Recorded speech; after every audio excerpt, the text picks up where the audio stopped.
Welcome to Daddy vs. Doctor. Here are your hosts, pediatrician Dr. Scott Cohen and comedian Sebastian Maniscalco. Welcome to Daddy vs. Doctor, and I'm Sebastian Scott, Dr. Scott Cohen. How are you? Thanks for joining us again. Now, I've noticed in Los Angeles, a very small community when it comes to doctors. Everybody knows one another. At least. It's very incestuous. Yeah. Everybody knows everybody.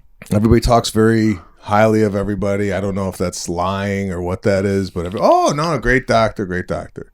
So I went to my yearly checkup. Right. And I was just in your office for our kids' annual checkup. Finally made the appointment. But I wanted to ask, as I left there, right? Do you see kids annually every year until they're 18? Yeah, until at least 18. Usually when they go off to college, a lot of kids don't come back because once you go to college, you just stop seeing doctors. And then some come back because they just have no place else to go. Okay. So, yeah. So I feel like 0 to 18, you go to doctor every year. Mm-hmm. And then there's a dip in going to any doctor. Right, but get lazy. Right. Unless your wife tells you to go. Would you recommend a kid going to the doctor every year after 18? I mean, we really should. I mean, do we? Not often. I mean, even as an adult, I feel like if my wife didn't make appointments for me, I would probably skip years. You wouldn't even go. No, but just because like you said, I'm lazy and doctors are horrible at taking care of themselves. Oh. But the right thing to do is, to have an annual exam just to make sure everything is going in the right direction. Okay. So I went. Yeah. Had my blood tested. And I told the doctor, when you call me, I want to hear right from the get-go. Right. If I'm dying, just tell me I'm dying. But why is it either I'm okay or I'm dying?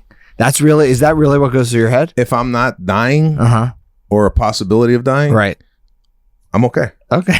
That's so two scenarios. If I don't hear I'm dying, I know, okay. You're fine. We can handle this. And I gotta tell you, I was pleasantly surprised with the results of my blood test. They came back exceptionally well. Okay. The best I've ever had. Okay. What type of stuff?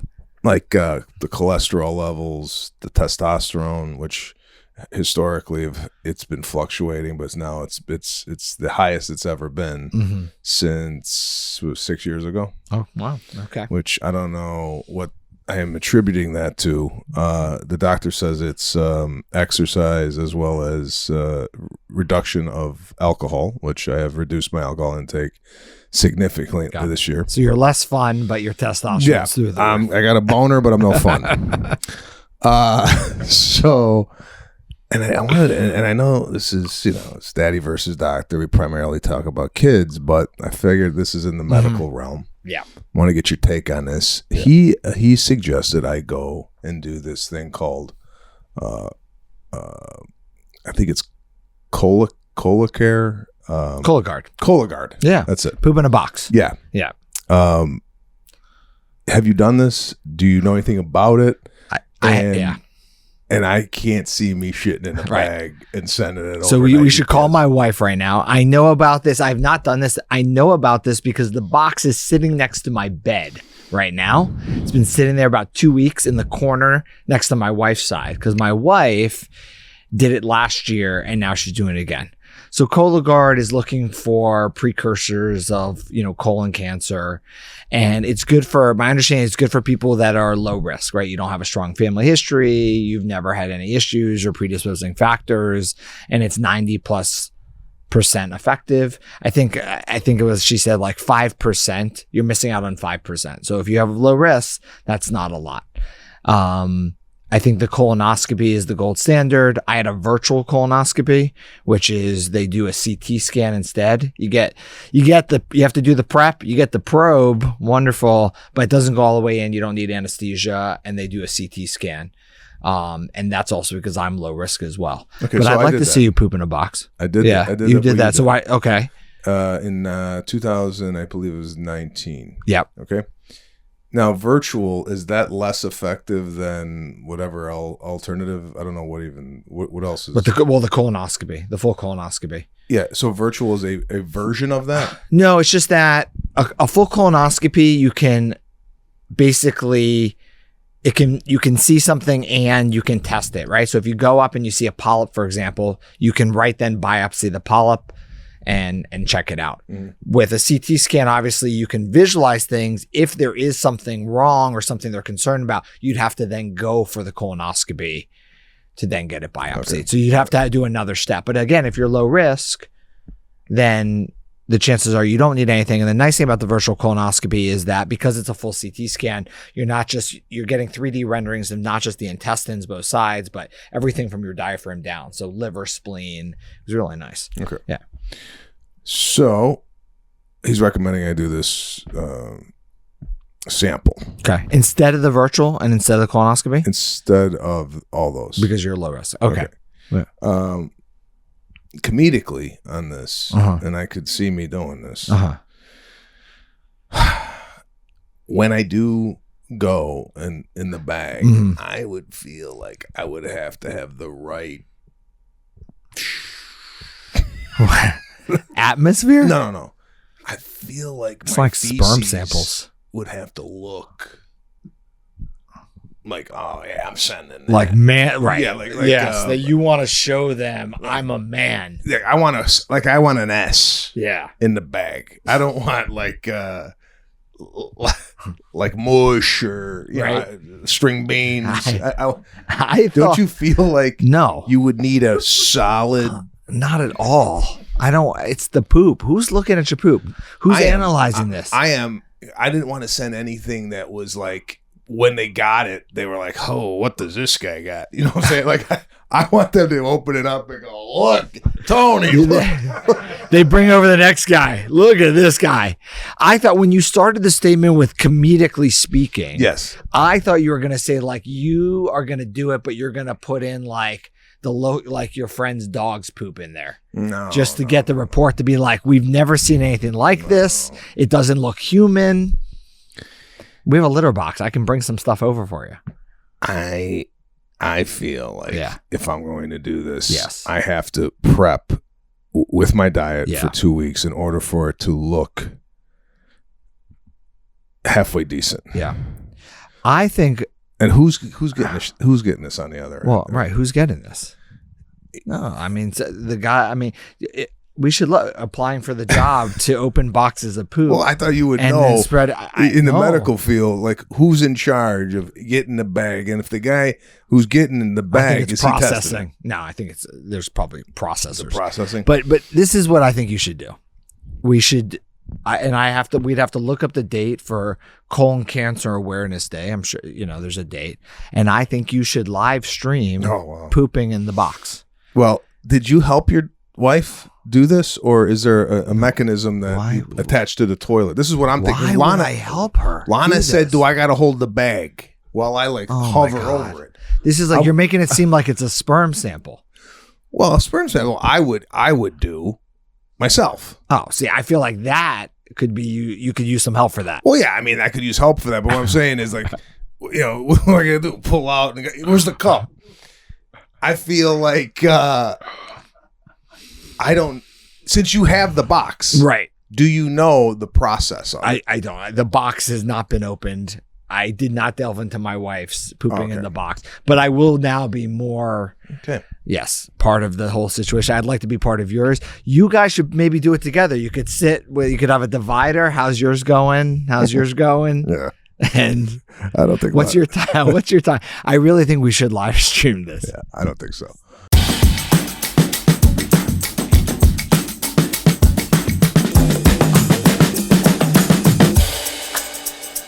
If you'd like to comment below on Dr. Cohen's hair. That's bad.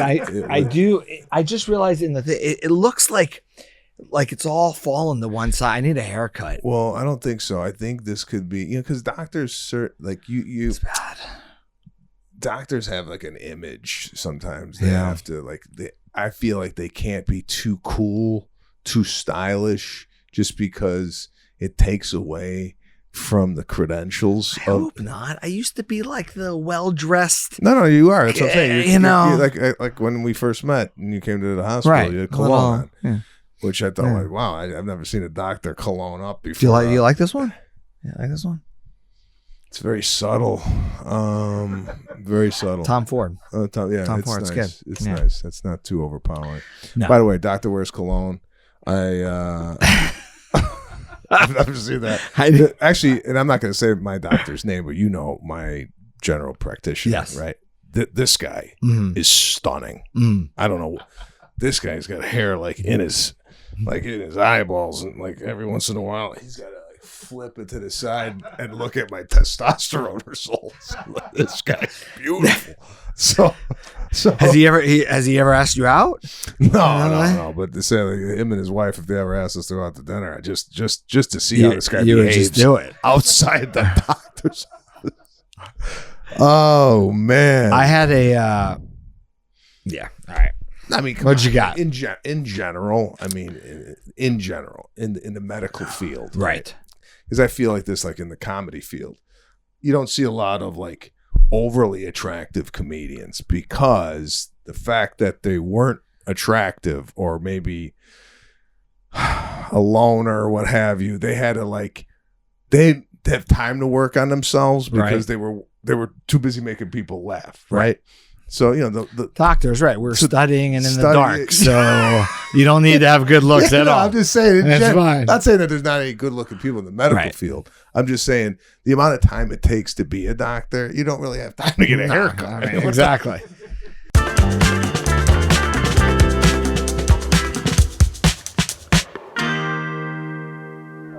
All right, so we do pop a quiz where we don't know these questions ahead of time. This is not, filtered.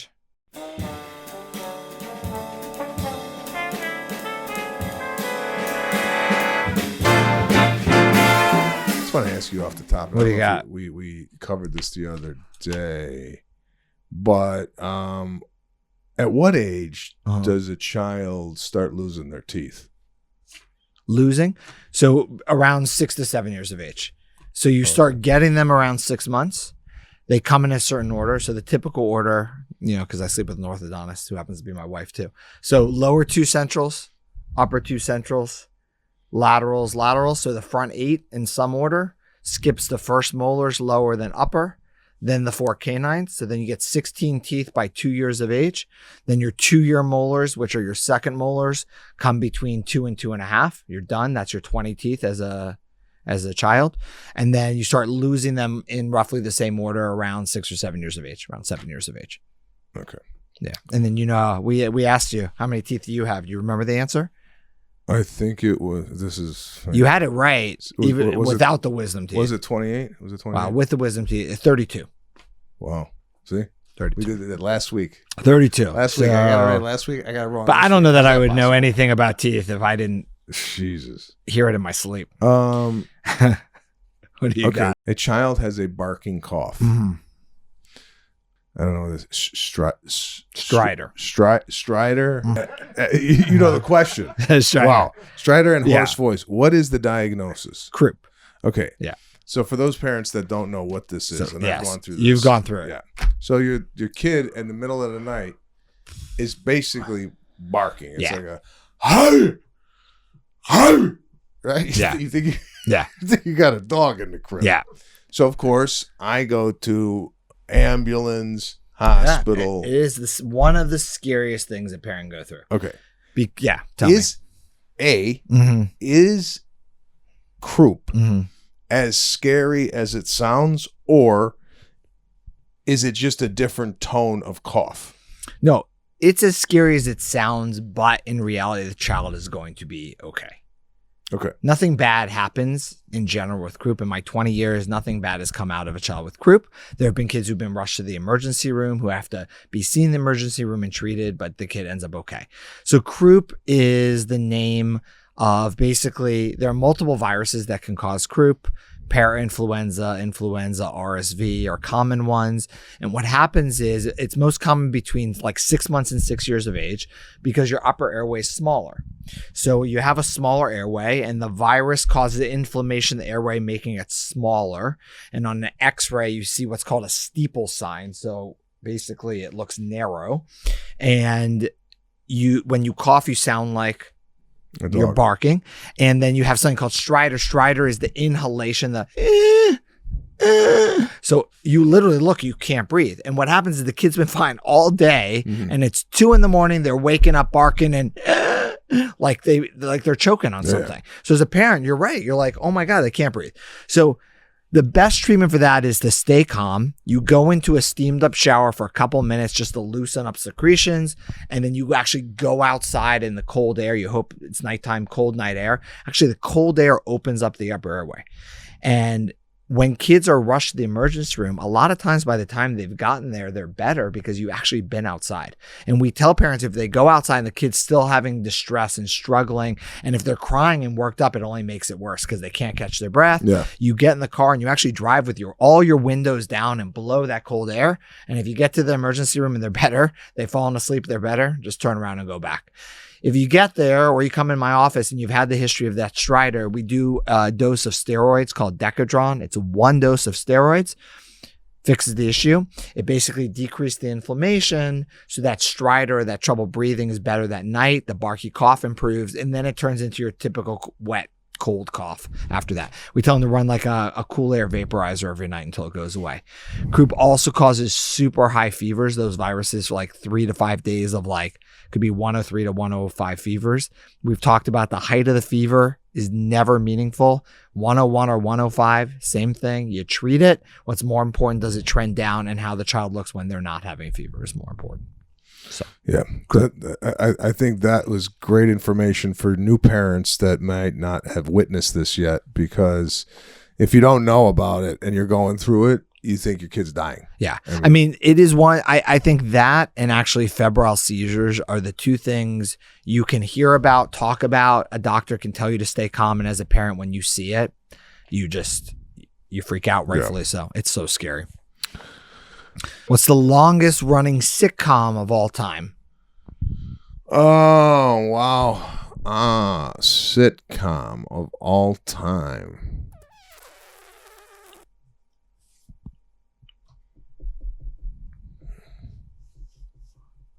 Wow. I need a hint on this. Is it been recent or was this in the 70s? It's still going now. And is it Simpsons? Yeah, Simpsons. Wow. Simpsons. It's crazy, right? Is that a sitcom? It's a cartoon. It's a cartoon. It's about Tom and Jerry, no?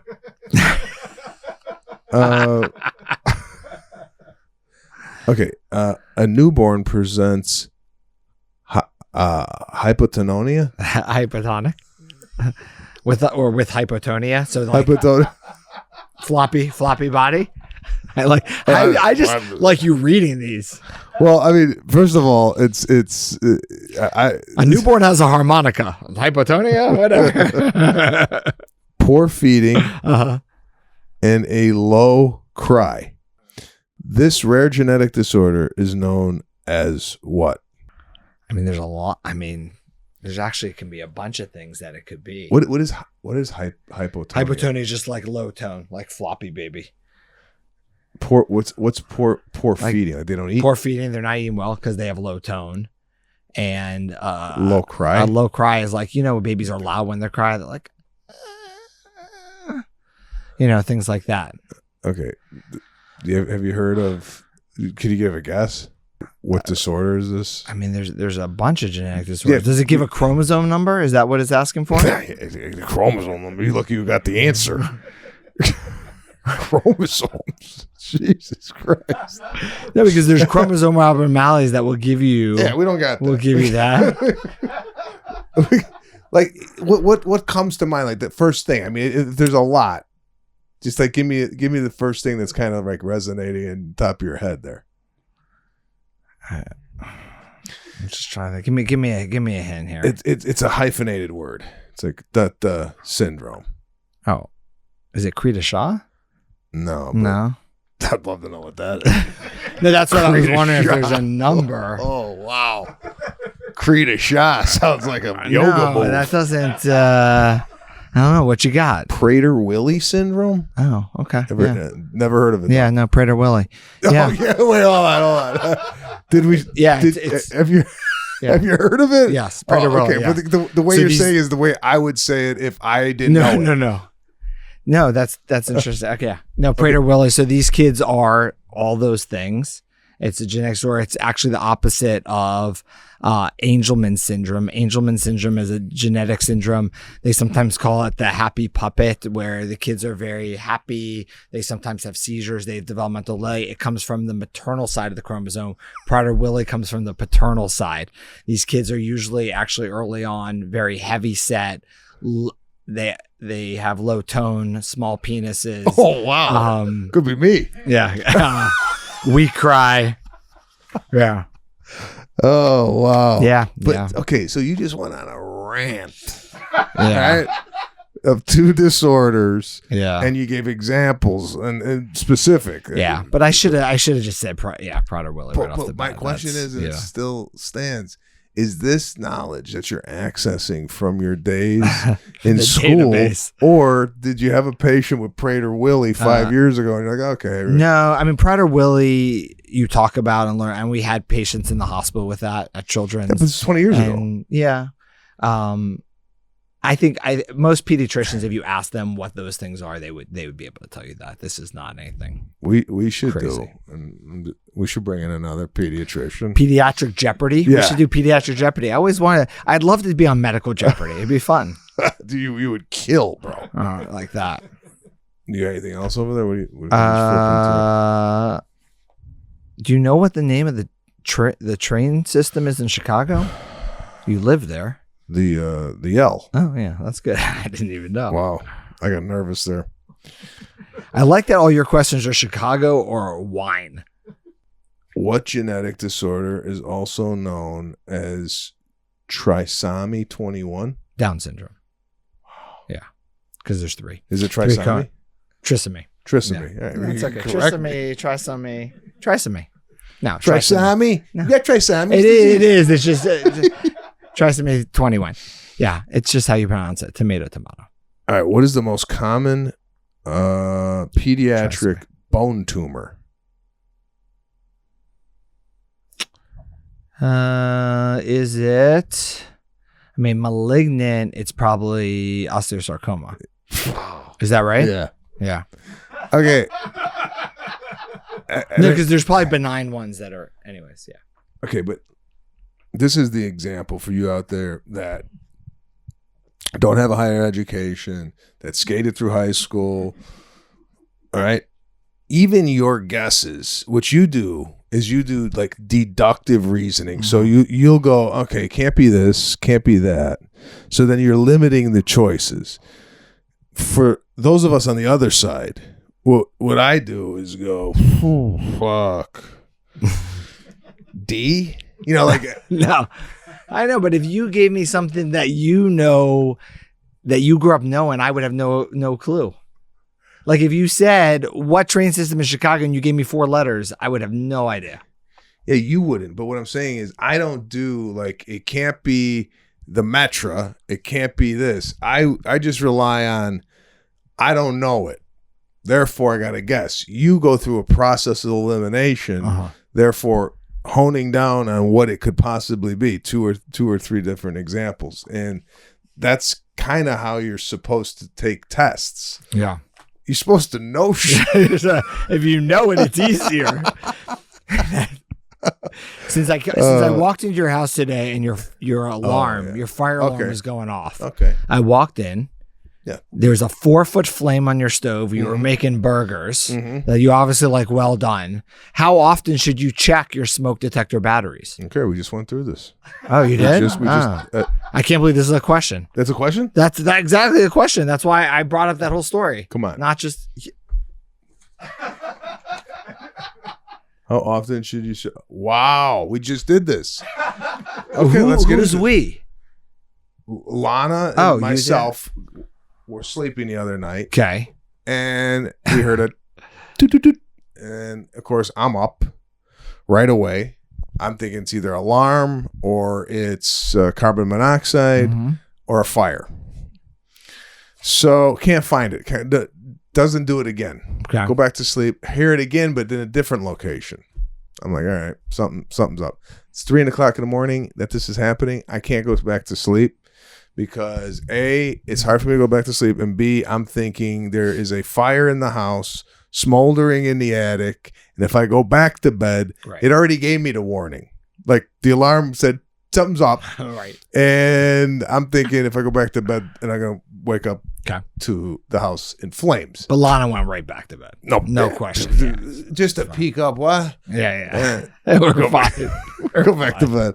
So the average battery in a fire alarm lasts 10 years.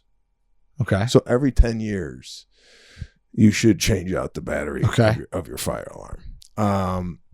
Now, I had a huge incident with the fire alarm and the carbon monoxide at 2:00 in the morning about 3 or 4 years ago. It was giving me 2 beeps, and I don't know why the fire people, the alarm people, just don't have it say fire, fire.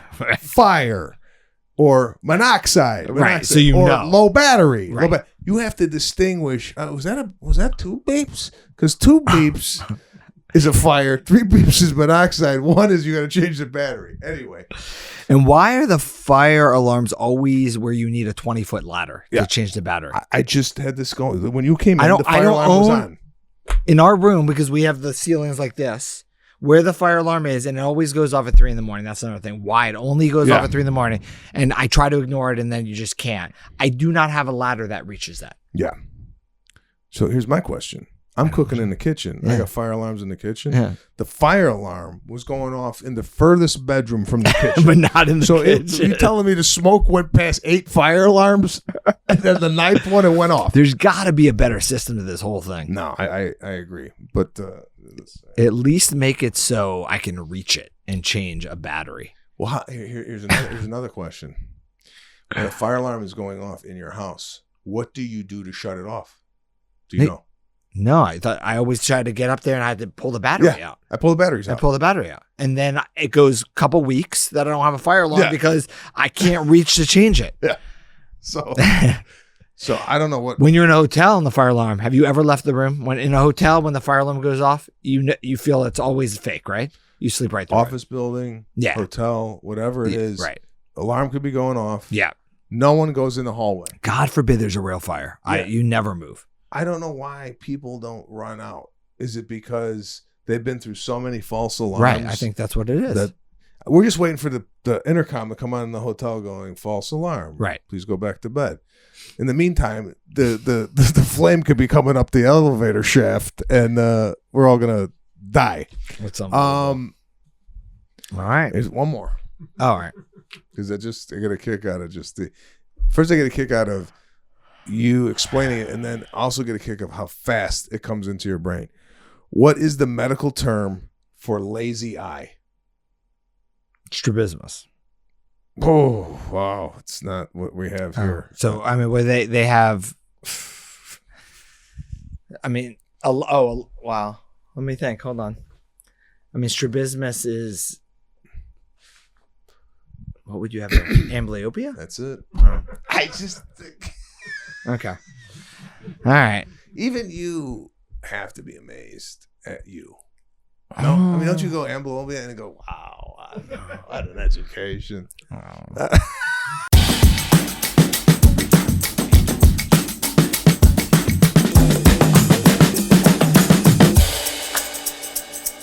gotta tell you this. I gave a urine sample. Yesterday, 2 days ago when I went on Monday. And I think I was talking about this to Pete. And now that I got you here, have you ever taken a kid's urine sample and just on the color alone went, Jesus, like just by looking at the color? Yeah. Aside from it having blood in it, have you ever looked at it and it's like muddy brown and go, oh man, this guy's got diabetes or whatever? But tea-colored urine can be a sign of kidney issues, which also could also have blood in it too. So that's usually, but different colors of yellow don't bother me. And then there'll be some that are like really hazy that you think, wow, there's got to be something going on. And then there's nothing going on. Okay. So getting back to self-analysis as a doctor, Right. Do you analyze your urine in the toilet bowl and go, oh, okay, that looks different than it did yesterday? It's no. I don't know. I just assume everything's okay with myself. Well, for people who don't assume, I'm analyzing. I know you like the foam. You're checking foam consistency. Foam. I mean, why does it got a head on it? Yeah, I don't know. If is it a Guinness or is it a Coors Light? I know with you. Yeah, I mean, I find it concerning, and I feel like this, and I know a lot of listeners and viewers feel this way. I feel like when you get a clean bill of health, yeah, it feels good. The next day, it's like, let's go and party. Let's fuck it up. Let's just get drunk, get blasted because everything's is. Okay. Let me ask you this: since you've had kids, do you analyze their issues or your issues more? Has it moved from worrying about yourself to now everything they have, you're like, oh my God, what is that red spot? Yeah, so it's double the worry now. Oh, it's double. It hasn't moved away from you. No, it's still double, it's doubled up. So you're worried about your poop and pee and their poop and pee. Yeah, not necessarily looking at theirs as much because, maybe I'm not there some of the time, but always concerned. Serafina has this residual cough. Mm-hmm. Like yesterday, I'm like, all right, what, is that just, I just never heard of a cough lasting. And we talked about this last week, 3-4 weeks, what have you. And I wanted to ask you this. Do kids tend to like overpronounce the cough? It's almost like they're like, she's like, yeah. Instead of just, I mean, a lot of kids have a very strong gag, so it accentuates it. And they also go into like a lot of spasms where they'll cough, and it's hard for them to catch their breath. So then there'll be a gasp related to that. But that's a good, we get this question a lot. It just happened yesterday we've talked about the winter season, and these cough and colds lasting a really long time. And then parents are always asking like, when do I come in? The kids had a cough for 4 weeks. Should I have come in after a week? Should I come in after 3 weeks? And we've talked about this before. And how I was describing to a family is, typically when symptoms start, things start together, right? You get cough, cold, fever, runny nose all together. The fever, and because most of these things are viral, fevers last about 3 to 5 days and then fever drops off, which is actually the first sign things are getting better. But then the cough, congestion can linger 2, 3, 4 weeks easy. When you've had cough and congestion for weeks, then you get new fever. You have to think to yourself, what new thing happened, right? It could be another virus, but did it turn into a secondary infection like an ear infection or a pneumonia? That definitely is when a child should come in. Or the cough's been there for weeks and weeks and nobody's taken a listen, because it could be a virus, but there are things you can't hear. Like for Serafina, for example, we know she has a history of asthma. So chronic cough could be a sign that she's having bronchospasm or wheezing in her lungs and that she needs an inhaler, which is the case with her, that sometimes with her cough, she does need an inhaler. And it's not just a cough from viruses. So we have to distinguish that. We have to at least listen to them once to know that. Okay. Yeah. Now, speaking of Serafina, we came in for the annual checkup. Mm-hmm. You did the, and by the way, if you haven't been into Dr. Cohen's office. Scott, yeah, that's my name. It slipped my mind who I was talking to. And we told you in the office, the way you handle the kids, and I don't know of any other pediatrician that does this just because I'm not around to see it. But the way he handles the kids is, I wanted to ask you about this. Is this something like a comedic act that is developed over time, or were you right out of the gate doing these games and like you did something with Caruso? It's slipping my mind what the hell you did, but I was like, oh wow, that's clever. Like, oh, the stranger danger stuff. You made it very conversational, and it wasn't like an exam was even happening. It was just like, oh, we're talking. Hey, what's going on? Hey, when you see a stranger, what do you do? So my question, I guess, is it just over a course of years and years and years seeing what works and what doesn't, or did you have a set coming out of school. Going, oh, this there was definitely a set coming out of school, but that definitely gets refined over years. And it's funny because I was just with a family the other day and I was doing now I have kids come in and ask me about looking for birdies in their ears, right? And I was doing something and dad's like, and they have 2 kids and this is younger, and he's like, set hasn't changed in like 4 years. There's only so much you can do at each age. But what you learn is, and this as a parent, that in every age and stage of development, kids are doing very similar things. So all 4-year-olds are very similar and all 5-year-olds. So the questions we ask them are very similar. So it's almost like I have a set for a 4-year-old. I have a set for an 8-year-old. I have a set for a 1-year-old that follows along with their development. Because you see, I like starting around 3, most of my visit is with the child. I sit them down on the exam table. I'm talking to them. I'm examining them. And then, I talk to the parents. I talk to you guys after. You saw when Serafina and Caruso are in the room, all my attention's on them because I also want them to join the experience. As soon as you're talking to parents for 30 minutes, the kids are like, they're bored and they're out of it. So I really want to focus on them. I actually can tell much more about their development and their health by talking to them than talking to you. And then you guys can fill in the gaps about what's missing. But it's developed over time. But it also, selfishly, it makes it fun for me, right? If I walked in and it was just like all the same, asking you 10 questions, listening to them, that's no fun. The kids make it fun.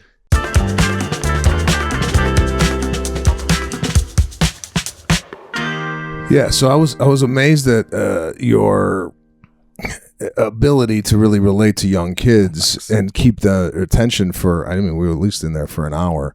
Now, by the way, and let me just reenact what happened in the office. I watch his nonverbals. Yeah. When he's examining. You watch everybody's nonverbals. Yeah. I'm looking, I'm not even looking at my daughter. I'm looking at you. Yeah. And then you're doing this and you're looking in the ear. There was a hearing test you were doing, right? Mm-hmm. And I felt like something was off just because of the movement.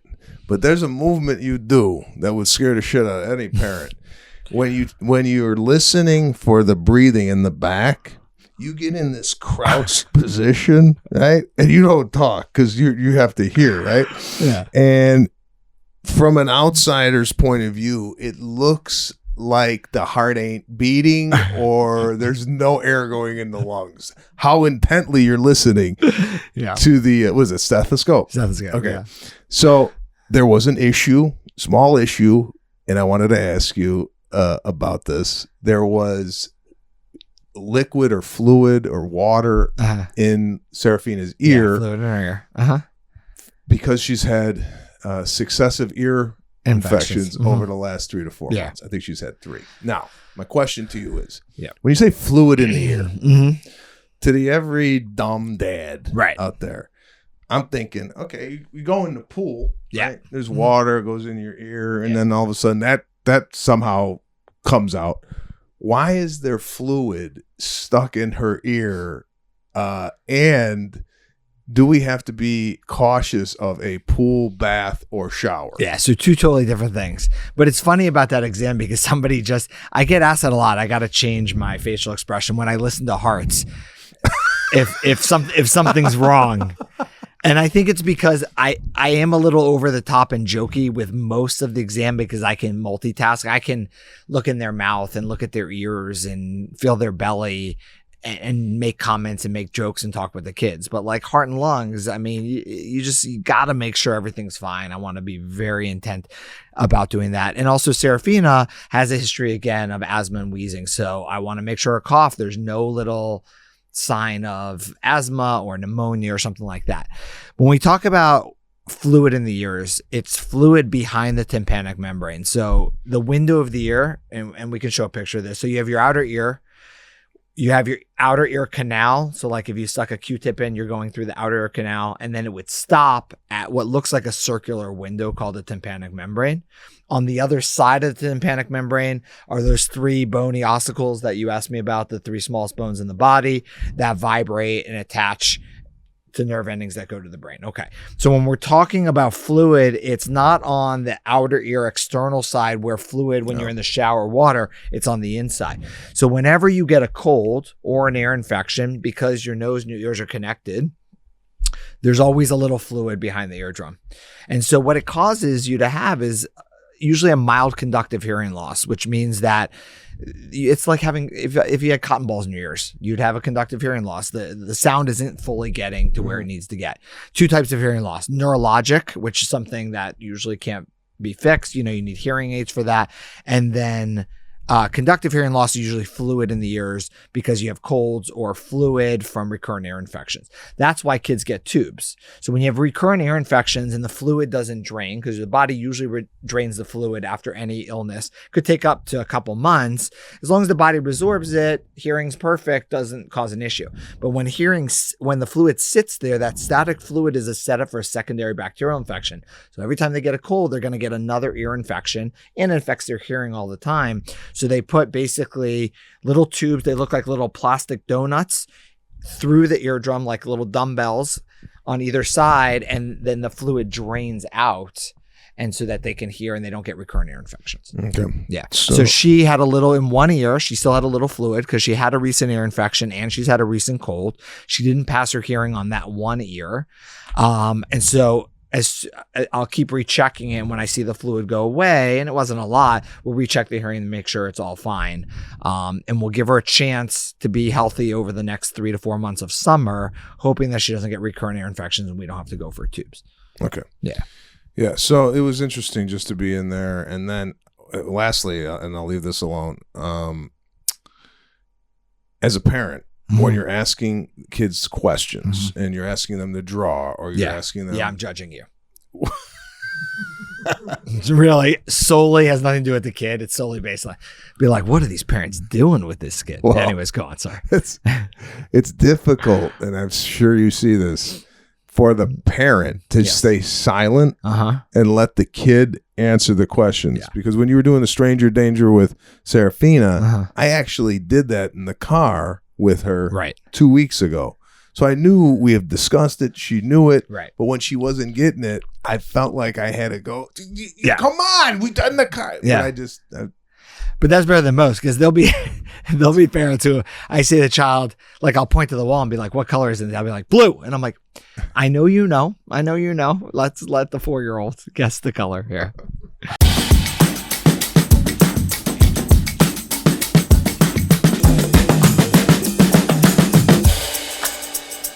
It's a toothbrush. Okay. It's a manual toothbrush. It says smart manual toothbrush. Okay.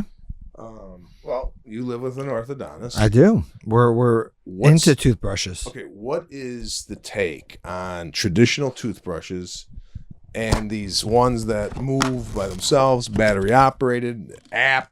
What's the take? No, I think anything that gets your child to brush their teeth and enjoy it. The hard part is getting them to brush their teeth for the right amount of time, which is, you're supposed to try to get 2 minutes in there. 2 minutes? Try to. I mean, how long have you ever brushed for 2 minutes? I can't either. My wife uses an electric. My girls use electrics. And I have an electric, and I constantly just use the regular one. Okay. Is this a holder? This is cute, though. Oh, yeah. Looks like it's a... If I can't figure it out from, or is this an iPhone holder? No, just put it down. No, like that. Oh, fuck! It's dummy time. It's not tool time. This is dummy time. Okay, so. Oh, look at that. Hold on. No, I really gotta figure. We gotta. Okay, so it comes with an app. It goes upside down like that. Okay. I'm gonna press play. Okay. Open the app every day to collect your daily rewards. Brush every day to keep your streak going. Oh, that's Let's cute go. idea. Okay, so. How do you turn it on? Oh, okay. What are you doing? So it says reward day plus. Is there it on? it is. No. I just. Oh! You're just. It just doesn't operate it, right? This is just like a little. It keeps track, so you get like rewards. Oh. And games. That's a really cute idea. Crazy jungle. Okay, so here's my problem with this. Why? all these apps, all these electronics, whatnot. You're trying to keep your kids off the phone, right? Right. You say no screen time. Yet, just to brush your teeth, you got to bring the phone in the bathroom. Right. So, I'm not into anything that requires the phone at a young age. And I think we've done pretty well with screen time and really limiting it to just Serafina gets her hair done in the morning and she watches like, and she ain't watching just anything. She's watching, she wants to be a veterinarian. She's watching animals. Right. She loves singing. She watches like American Idol. So I don't think the programming is detrimental to the kid. But for this, and the kids brushing their teeth, and I think I talked about this on air, off air. I'm not so concerned about the teeth right now Because they're gonna lose them anyway. because they're not even the set they're gonna have. So if they miss a few nights, like Lana's like, brush your teeth, and I'm like, I even go, did you brush your teeth? And she goes, no. I say, get in the bed. You know, like. You're the softie. Yeah. Now, look, routine and repetition is always good. I agree. If we miss some days, is it the end of the world? Probably not. It's an interesting thought, like limiting screen time as long as possible. If you can find other ways, creative ways to get your child to brush your teeth, right? People sing songs, they play games. You could do a reward system even without a video. You know, I agree. You could limit it, but I don't have a problem with it. I think it's really cute. Overall.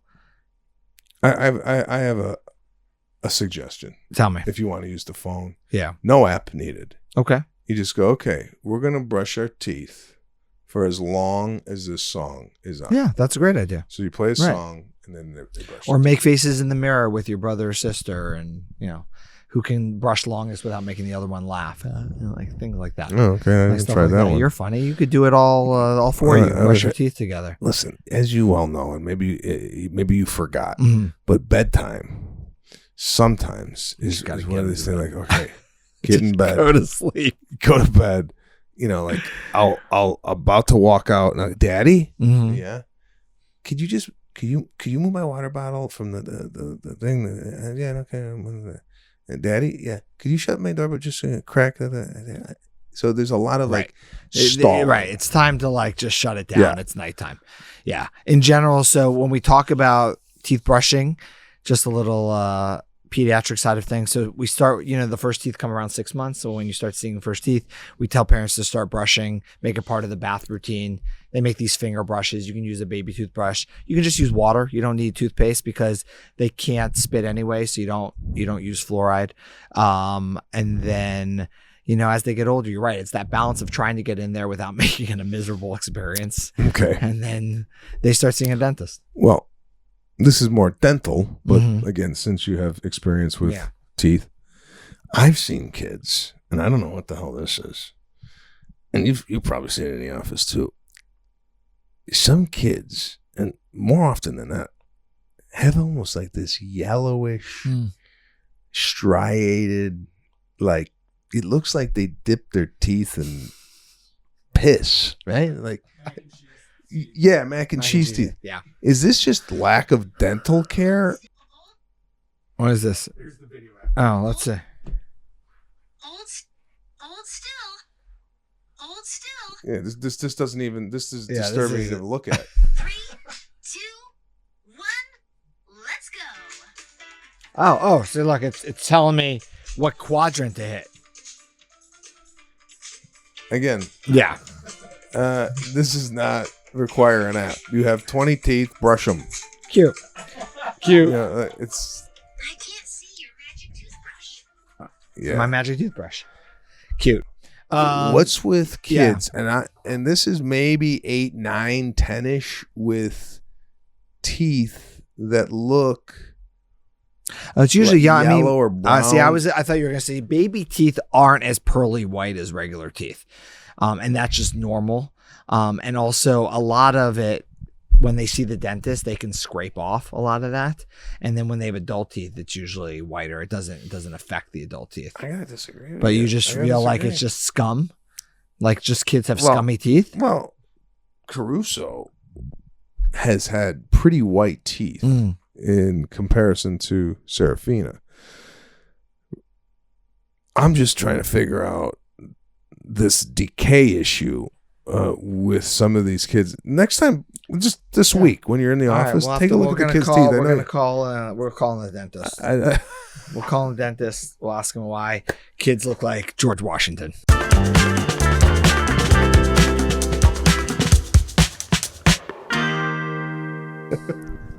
Well, and just to rewind a little bit, you mentioned the lungs and the heart being a concern, right? What about the brain? Well, it's important. Yeah, I know. But are there any tests for like tumors in the brain or anything in the brain, either as a child or as a kid, or sorry, as an adult?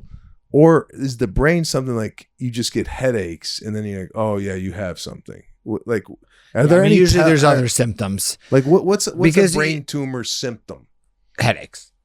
So that's what I'm saying. And it's usually in kids. The red flag is early morning headaches. They wake up with a headache, and actually then the headache gets better throughout the day because you're more upright. It's when you're laying down. And it's not that my child woke up one time with a morning headache. We're talking about every morning, and they're getting worse and worse and worse. Okay. Because it's the pressure in the head. Got it. So usually there's another symptom. And then everything, because you're right, like older people, you think about brain issues being, loss of memory and things like that. And kids, it's more, they're going to have a pain symptom. There could be vomiting because obviously the intracranial pressure, so you vomit more. And we're assessing brain development just with the development, the questions I'm asking the kids in general, but not for tumors. Okay. Don't go to the worst thing. Don't go to the worst thing. I like hum. Kids hum. So what do we give? Like out of was it a 5 scale? Yeah. I'm giving it like a 1. Really? That low? I give it the toothbrush. I give a 5. The toothbrush is really app, cute. I give it the app. 0. Oh, I like it. I give it like a 4. All right. Yeah. All right. But maybe that's because I live with dentists.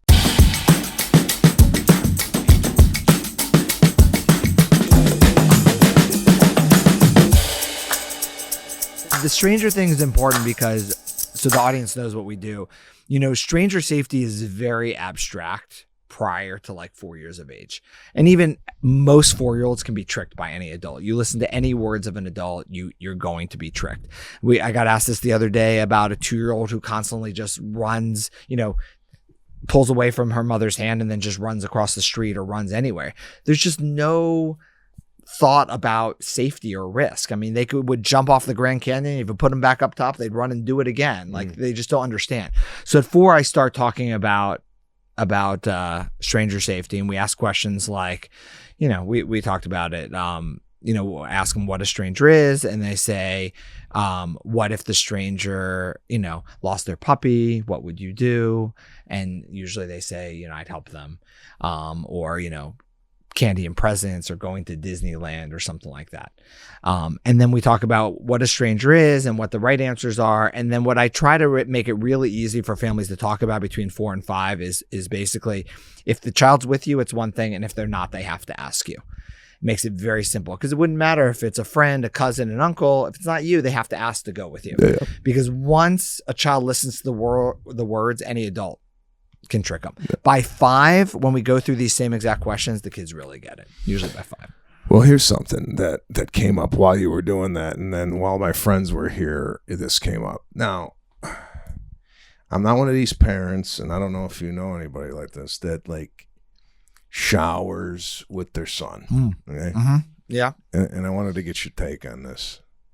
I actually never showered with any of my kids. No, I mean when they were, 4 or 5 months, maybe Lana and I took him in the shower or whatever. But it was not like Caruso's 4 or 3 and he's standing there and I'm showering and he's showering. Got it. I think, to be honest with you, if anybody's doing that out there, it's a little suspect. Okay. But who am I? And I'm never naked around my kids. Okay. But the other day I was changing, Caruso came in, right? And, I didn't see him. And, Daddy's pee-pee, whatever, right? So when my friends were over the other day, whatever, Caruso inadvertently goes, oh, Daddy's got a hairy pee-pee, right? Yeah. Now, my question to you. Now, if that was the teacher at school, Right. and he said that, does the teacher at school go, what the hell's going on at the Maniscalco house? So how do you distinguish kids just saying that casually just because they saw their parents naked, or looking for other evil type of, I mean, is there signs? Yeah, but usually when you're talking about, I mean, God forbid, abuse, kids react differently. It's not just random outbursts like that. They act differently when somebody's taking them to the bathroom or changing them or doing things like that. They're usually other signs. I think, to be honest, though, a lot of parents do bathe or shower with their children. A lot? I do. A percent. Did you? I did. Oh, wow. I mean, not recently. My girls are 15 or 13. So no, let's talk about it. So I did. My girls used to go in the shower with me, or if it was convenient. It wasn't like a planned thing. It's like we're in the shower, they need a shower, whatever. They're skipping over. Yeah. What, I mean, they're a couple years old. I mean, we're not talking like two years old. Yeah. Okay. 2, 3. Oh, well, what are we going to go to 4 now? 4. No, so I get asked when is it too old? I think it's obviously a personal preference. I think when they do things like point or touch, then it gets to a point where it can become very uncomfortable. And that's, at first there's a learning point. Like when Caruso says, if he's pointing or trying to touch, no, Caruso, we don't touch other people's private parts. We only touch our own, even mommy and daddy, things like that. But I think that's what happened. I mean, I think this happened before they got to an age, but if there was I'm washing my hair and I feel like poking around, no, we don't touch daddy's private parts. And then they were at an age where, all right, we're going to shower by themselves. Because I think the problem is, and I think what you're saying, you want a child to differentiate when is it okay to be around somebody naked and when is it not. Right? Like, how can they differentiate? It's okay that I'm with daddy and mommy and they're naked showering, but I'm not supposed to be with another adult. And you just have to define that. Yeah, I never grew up around nakedness. Yeah. Lana, however, has. Yeah. Lana was running around the house naked or whatever. And, are you allowed to see Lana in the shower? No, exactly. So in your house, it's everybody's in separate showers.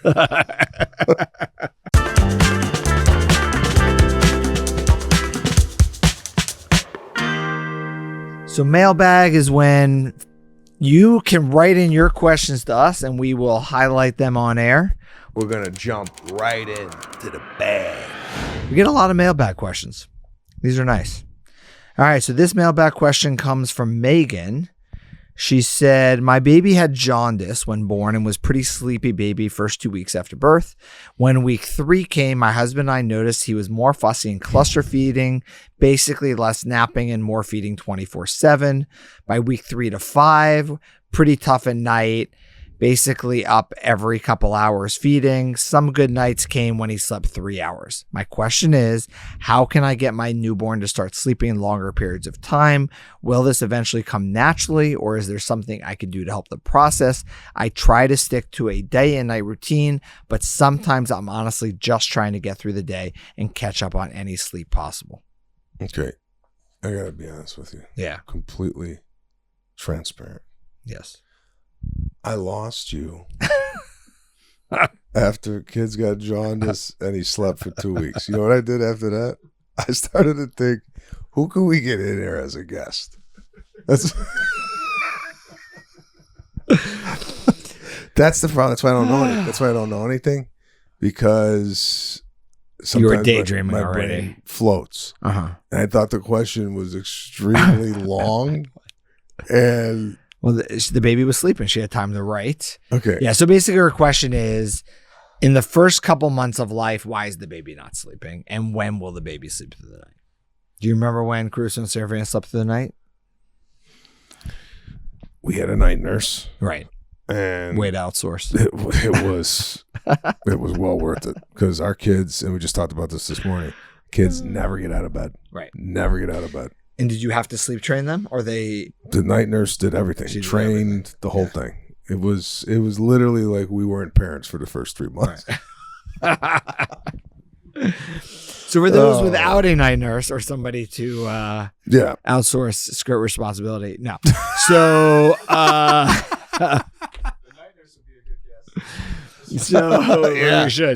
we should get the night nurse's take of what Sebastian was doing when his kids were growing up. Well, we had a doula, right? Which I was completely against. I was completely against all this stuff. Right. And you don't really like people. So to have extra people in your house surprises me. The night nurse was it was unbelievable. Right. Because the nightmares I hear with people, we know one couple that, and I think you might know this couple, that had a custom-made bed built for their entire family. It's because they sleep together. Yeah. All 5 of them in one bed. Right. So I have thoughts. That's to each their own. So 2 to 4 rule. Do you like the family bed? I like this. I love this family. No, this family. I don't like the fact that they're sleeping all 5 to a bed. Everybody has different ways of doing things. What's the question? So I forgot to. Here's the bottom line for Macon. 2 and 4 answers every question. For the first 2 to 4 months of the baby's life, they feed every 2 to 4 hours around the clock.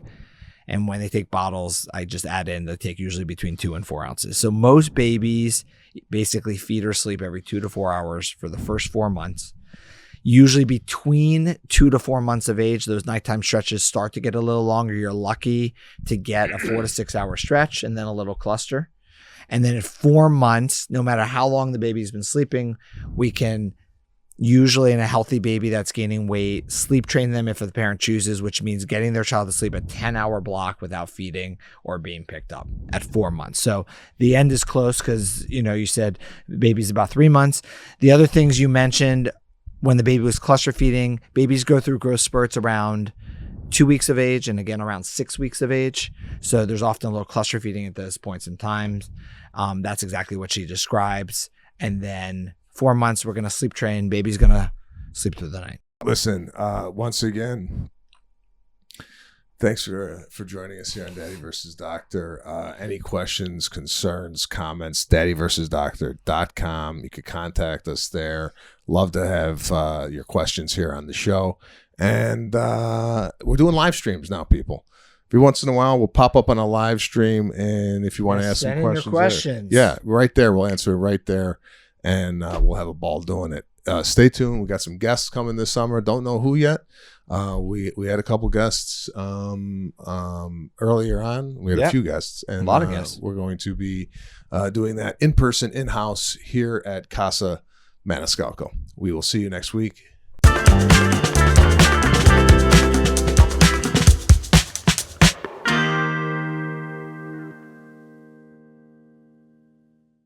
The opinions expressed in this program are not intended as professional medical advice, as a diagnosis, as a treatment protocol, or as a substitute for professional medical advice from your physician. Please consider your own medical history and consult with your own physician for your specific healthcare and/or medical needs and about your concerns for yourself and your family.